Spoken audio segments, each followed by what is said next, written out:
in the season opener of season 19, RCB have won. প্রথমেই আন্তরিক ধন্যবাদ জানাই আমাদের প্রিয় দর্শকদের।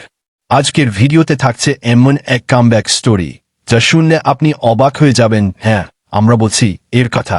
আন্তর্জাতিক টি-20 থেকে অবসর নেওয়ার পর প্রায় 10 মাস মাঠের বাইরে ছিলেন তিনি, কিন্তু ফিরে এসে কি করলেন জানেন? মাত্র 38 বলে অপরাজিত 69 রান, 202 রানের কঠিন লক্ষ্য মানে হলো যেন একদম সহজ। এই বনাম ম্যাচে পুরো স্টেডিয়াম গর্জে উঠেছিল একটাই নামে, কোহলি।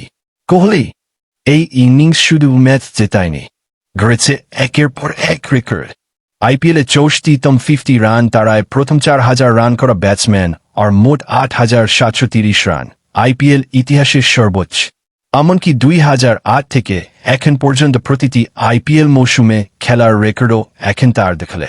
ম্যাচ শেষে কোহলি বলেছেন, এই বিরতিগুলোই আমাকে নতুন শক্তি দেয়। আমি সবসময় 120% দিয়েই মাঠে ফিরি। ভাবুন তো, 10 মাস পর মাঠে ফিরে এমন পারফরমেন্স। তাই তো বলা হয়, form is temporary but class is permanent. আপনার মতে এই ফর্মে কোহলি কি আবার আইপিএল এর সেরা হবেন? কমেন্টে জানাতে ভুলবেন না। আর এমন আরও ভাইরাল স্পোর্টস নিউজ পেতে এখনই চ্যানেলটি সাবস্ক্রাইব করুন।